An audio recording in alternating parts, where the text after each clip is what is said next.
Садақ ату деген қазір бұл спорттық ойын қазақтың. Бұрынғы жаугершілік заманда бұны қару ретінде қолданған, қазір спорт ретінде қолданамыз. Садақ өзіміздің ұлттық спорттардың бірі қазіргі заманда. Мергендікті, баланың сабырлықты, мықтылықты үйретеді. Енді сөйтіп үйренеді екен.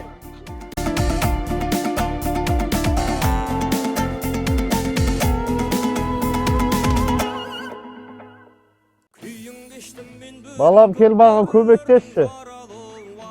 Жарайды ата. Не істеп жатсыз ата?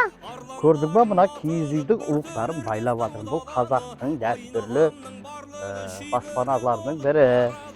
Бұл оңай құралады үй, оңай жиналады, көшіп кетуге, басқа жаққа деген бәрі де ыңғайлы үй. Киіз ағаш қаңқалардан тұрады. Бірінші астыңғы жағы кереге деп аталады бұнау. Түсініп жатсыз ба, бері қарап кереге. Мыналар уықтар деп аталады. Ортасында шаңырағы бар.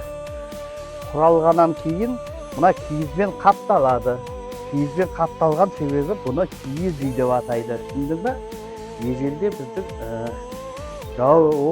көшпенді халқымыз ары бері көшіп қонғанда осы киіз үйді пайдаланған. Түсіндің ба? Түсіндім ата. Жақсы. Есіңе сақтап ал. Сәлем бердік ата. Көп жасайды алайын. Ата, тамақ дайын болды. Жүріңіз. Жүр балам, бар, тамақ жейік.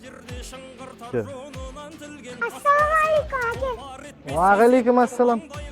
Ана, тамаққа шақырып жатыр. Жарайды, қазір балам.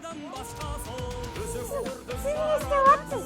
Ат деген ол ежелгі адамның көлігі, еті мен қымызы адамға пайдалы. Ат текті жануар. Жүйрік, төзімді, мықты келеді аттар. Жеті қазынаның бірі ақылды жануар. Кел, отырасың ба балам?